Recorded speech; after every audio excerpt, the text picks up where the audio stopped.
Hi, I'm Kat. I'm Art13. Welcome to our show, World Tiger. Building Dragons. Today we are continuing with some of World Anvil's summer camp prompts. Summer camp is a program set up by the World Anvil team to promote world building and the community in general. There'll be a total of 33 prompts all throughout the month of July, so if you're looking to win some prizes for your submissions, don't miss out.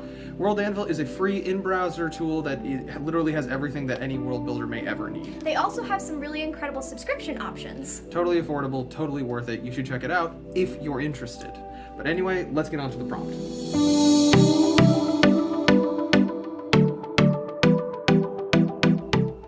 What is the prompt? Today we get to describe a condition based off of a drug or medicine from our world. Okay. What word are you using? Using Theatrim. What about you? I think I'm going to use Ellecrid. Sounds good. We have some parameters that we're giving ourselves to complete this project. Each of us has 30 minutes to answer the prompt. Each of our submissions have to be at minimum 300 words. After the 300 words and the 30 minutes, we're going to come back together and share what we came up with. Some of our best ideas come from collaboration. Yes, they do. You ready to do this? Yeah. Let's do this. Time is skip!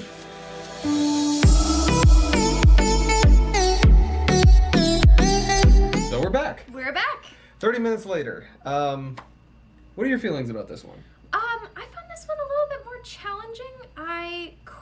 Maybe this was just me, I couldn't find the way to describe all of the things I wanted to describe about the condition that I had. Mm-hmm. I also didn't have a clear vision in mind going into it, so that made it a little bit harder.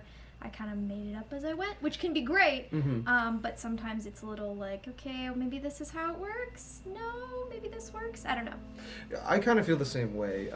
The way that I do a lot of my world building is I kind of have to start with foundational things, and when I have a really cool idea, I try to work around the different ideas to justify that initial idea. Right. And I really didn't have one Yeah. for this one, so I kind of just went with it and went for it. Mm-hmm. So it's a lot. This one was a lot of we'll throw something at the wall and see what sticks. Yeah. So you want to go first? Sure, I can go first. So I came up with the condition, I called it Delirium. So in my world of Theatrim, there are certain parts of the map that, right now the only term I've used is blighted, because that's the only term that I could find that really fit what was going on. The essence of it is that these areas are taking the energy from the surrounding lands and kind of building it up in a very corrupt, wrong way. The trees glow at night, and it's just a very bad place, and being there, it's uncomfortable to be there. Similar to kind of I think you would talk to me about this at one point, but it kind of feels like the difference between you walk outside into the Appalachian Mountains and the coniferous forests or whatever, and then right next door is Avatar. Yes, neon exactly world. like that. Yeah, pretty much. So it's just a weird area to be in. So the state of delirium happens when a creature, either animal or man, decides to drink from the waters in this blighted area or eat any food or animal that has kind of been affected by that. So in essence, that already sounds like a bad time. It's already a bad time, but in essence what happens is, in my world there is a strong sense of kind of finding equal, and the overarching theme is just this equilibrium, having equal amounts of good and bad, but in a natural way, not forcing there to be good and evil equals, but just letting it naturally be like that. That's why there are 8 gods, each one kind of what is that word? Being parallel to the other. There we go. Parallel to the other, yeah. So contrasting each other. Right. So with this delirium, basically, when you ingest this food, it will go into your body, and it continuously destroys, and then will build and build and build, and then it'll destroy and destroy, and there is no real equal in destruction and creation at the same time. It is just complete destruction with a little bit of rebuilding and then destroying. So one of the things that I wrote about, because they had an option in here called symptoms, and I really went in on this part, with 3 hours in you experience crazy fevers, and then all of a sudden I don't have a fever anymore, and then fever drops you to the ground, awful, and then okay, my fever broke, I guess I'm okay. And then 6 hours in, you start having hallucinations. Most people don't make it that long because there is vomiting, because your body's trying to get whatever you ate out of your system as quickly as possible. And most people don't make it just because there's so much of that heaving trying to get it out of your system. But yeah, there's no real cure.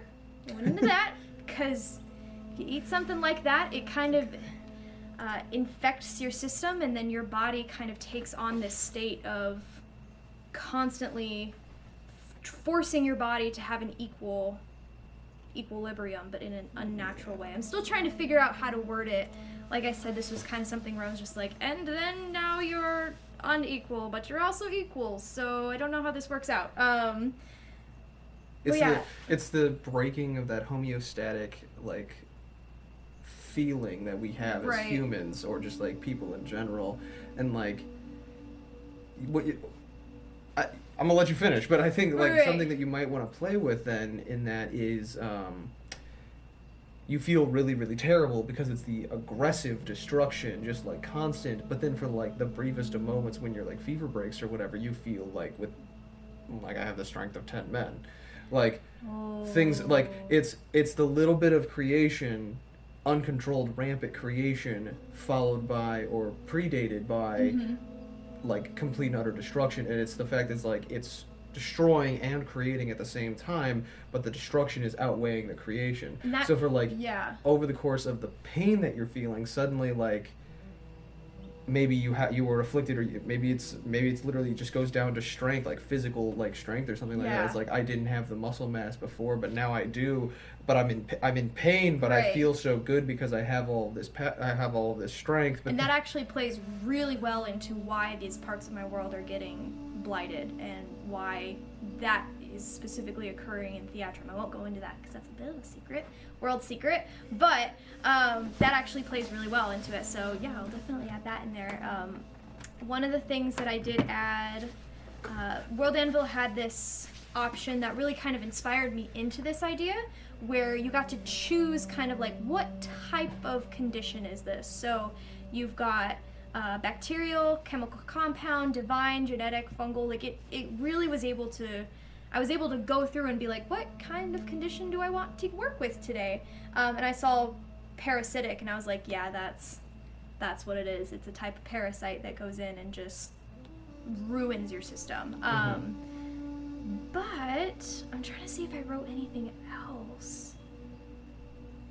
One of the things that it talked about was prevention, and it's very simple. Just don't eat from a blighted area.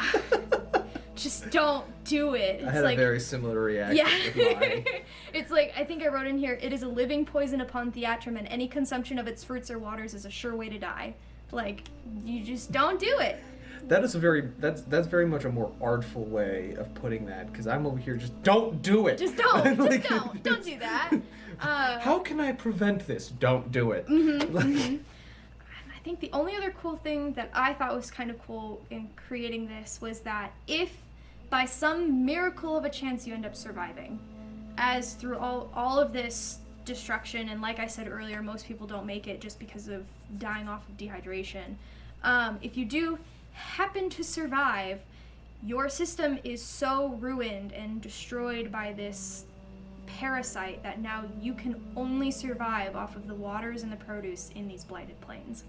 So now you have to live in that area just to survive. Any other food is gonna, like, mess with your system, and you're gonna not have a fun time. Yikes. So just don't. I love that, though. Yeah.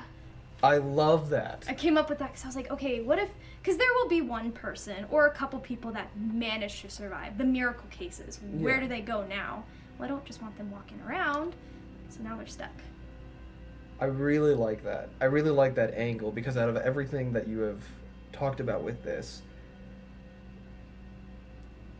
I would honestly go so far, before I finish that thought, I would honestly go so far, you call it delirium, but I would honestly just go so far as to call it, you're blighted. This is the condition of being blighted, to coincide with the blighted areas. But I love the idea that, you know, I love the idea that there are, those 1 in 1,000 cases of people that have survived or what have you.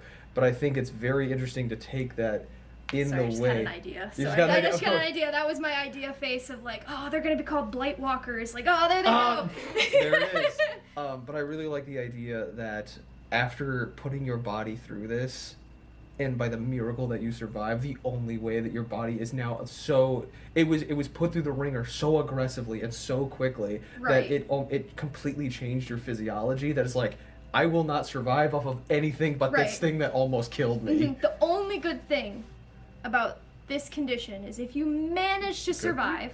I know, if you manage to survive, or maybe in the brief moments before your death, you glow in the dark. I don't know if I would count that as like, that's, oh man, I'm gonna die in yeah. 12 hours, but at least I I glow in the dark. Like, I don't know. oh my god. But that's all I wrote for this one. Like I said, it was a little trying to work out all the nitty-gritty details for it, but that's why we have conversations like this, where you can work it out. Collaboration. So, what about yours? Okay, so I was kind of in the same way we kind of mentioned at the beginning. I like to have everything. I like to have like the original origins necessarily, and I didn't have in Ellecrid. I don't have like a whole lot of drugs. Right. Shockingly, Ellecrid is like one of my big like D&D RPG settings that I play through, that I introduce to my players, but very few to none of them have ever been like, yo, I want to be a drug lord, like ever. And like usually usually they just go for like opiums or marijuana, or, simple things, and it's like, okay, that's fine. No problem. I don't have to worry about thinking of the ideas of how that Right. affects you. I've been there, done Right. that. Very common, a Google search. So this one I decided to go a little bit out of the box, and we had just had some recent encounters with some Fae, and so I've been thinking about the Fae, and so I came up with this idea, a condition called Dreamwalking. And I've played a lot of D&D, I've played a lot of World of Darkness, and so I really am enamored with the way that World of Darkness approaches their Fae, their changelings and stuff like that. So I'm taking a lot of inspiration from the World of Darkness, but I'm also kind of seeing how I can incorporate that effectively here in my stuff. Oh, I got so many blocks of text here. Basically what I went with is the idea that if you consume Fae blood, Fae perceive the world differently than the non-Fae. And it's the way that their eyes kind of take things. They see like the natural order, the natural causes of magics, and the perversions therein. They Right. see auras, essentially, as opposed to the rest of us that just see persons and physical things. They're Got more it. metaphysical in their sight. And so dreamwalking is kind of a way to bridge that gap. However, consuming Fae blood is very bad. Right, why would you? Very, very bad. Fae do it to control people. They do it to manipulate people. The Fae have their own way of doing things, and it's the Fae, and they're incomprehensible Right. in a number of ways. But you just, I have here in the vignette, damned be he who like trusts a Fae. Right. And it's like, why You would just don't. you just don't do that? Just don't. You never want to make a deal with a Fae. Basically, what I got at is when you a number of things happen when you consume Fae blood. You have about a 5 to 10 minute window before you collapse under the weight of your own body. And it kind of happens in not necessarily two different ways, but there is an internal and an external reaction or that you have. Got it. The external reaction is more or less what is perceived by everyone around you and anyone who's observing you, whereas the internal is more or less what is happening to you and what you perceive. Right. So what everyone else perceives is that you just fainted. Your skin begins to pale. Your eyes roll back in your head. Your body becomes very limp. Your breathing becomes very slow, and if they were to like check your heartbeat or whatever, it is like a fourth of its normal pace. Yeah.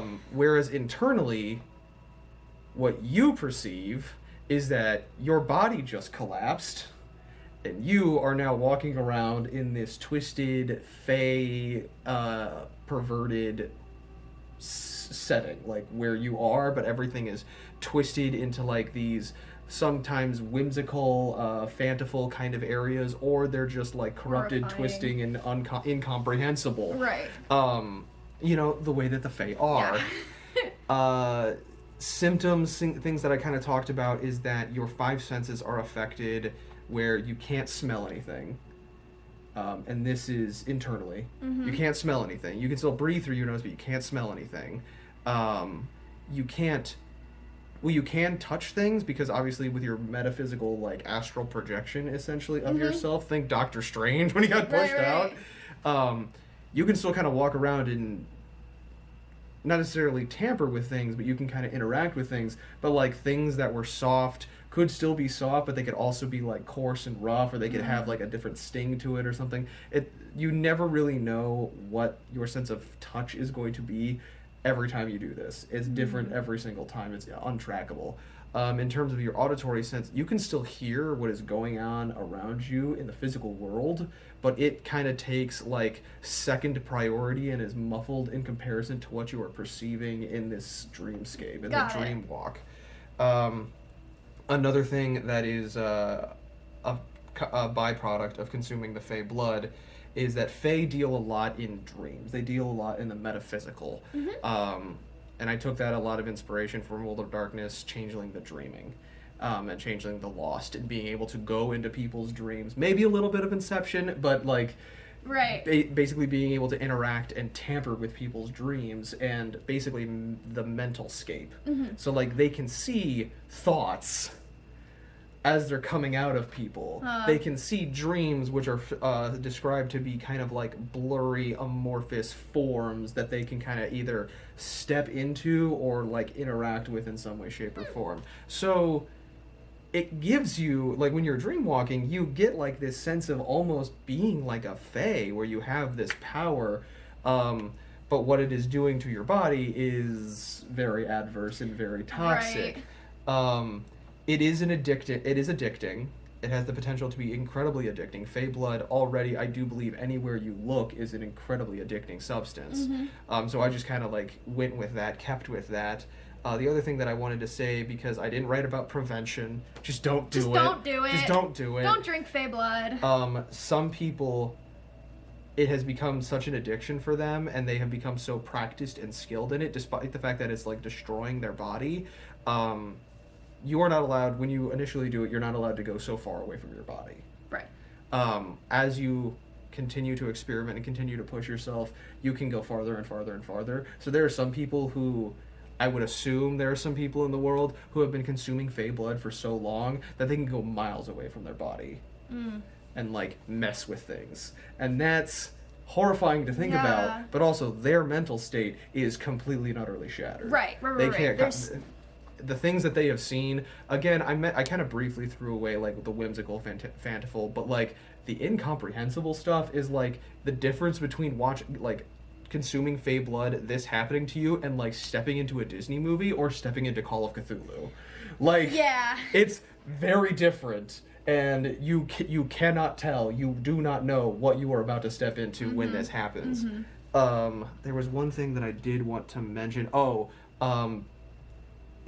The way to deal with it, not necessarily symptoms, but precautionary prevention measures, or at least, what did I say here? Procedures in which to overcome this condition. A lot of things have been tried, a lot of spellcraft has been tried in order to get around this, but there's just not a whole lot of research surrounding this, because it's not actively killing people, it's just like breaking down their mental state. Got it. And kind of warping their physical capabilities as well. Like, some people are just slowed, and the reason for that is because when you consume the Fae blood, when you enter this state, your skin pales. Well, that's because your blood is coagulating and becoming more gelatinous. Oh no. In this more dormant state that you are in. Oh. Yeah, so like when this was happening, people realized, oh, he drank blood, he like drank this blood, so, you know, and it's like become a part of his blood, so what we need to do is we need to thin his blood out to like let this run its course. Yeah, not a good plan. Oh. Not a good plan, because their blood is more gelatinous, so when they're like bloodletting, they're like, okay, so that's fine. I got a pint of blood. That's not enough to kill a person, but it is because the blood is more compact. Oh no! So they're like, okay, so how much blood is it gonna take? How much blood can we let before it kills a person? You know, I think it's like it's not a quart. I don't know that figure off the There top is of my a number, head. yeah. But basically, they went to like just below that number, what that figure is, and they're like, he should be fine, and he was dead in 2 minutes. Because they took all of his blood away. Oh His body couldn't produce that much blood because it would just compact. Ugh. So yeah, that's... Yeah. So for yours, depending on the fae, because I know in your world you have different fae courts. Mm-hmm. Depending on the fae and the blood that is given, could that have different effects in Dreamwalking? Or would it be more so just like, in general, this is kind of what happens? In general, I think this is more or less what happens. I think depending on the fae, you mentioned the courts, depending on what court they are descended from, that might also play a little bit, but I'm thinking more or less like subtle things. Right. Not like grandiose. Now like, everything is covered in snow. Yeah. No, I don't think it's that deep. I don't think it would get that deep, but I think it would just necessarily be like subtle things. Like maybe not necessarily giving them a power or an edge, but maybe, as you kind of mentioned, like if it was a descendant of a winter court fae or something like that, maybe there's just like a colder air when you're dreamwalking. Like just something subtle like that is my thought process there. That's all I got. Yeah, that's all I got. That's This is an interesting prompt for sure. I want to keep working on mine and keep developing the ideas, but I really liked yours. It was cool. I thank you. I liked where mine ended up going. I already love Theatrim, and I love the concepts and the ideas and what you already told me about that. I love the thing that you threw in there at the end, where it's like it destroys your body so much that this is the only way that you can survive. Now you're stuck. I love that angle. That's really cool. But yeah, that's all I got. That's all I got. Thank you guys so much for joining us today. Let us know in the comments below what you liked about today's video, and if you have an idea that you're willing to share. Make sure to hit all those buttons that everyone else bugs you about. And check out World Anvil if you're interested. You guys have been great. I'm Kat. I'm Arden13, and I'm still waiting on that ramen. We'll see you next time. Bye! Bye! Why?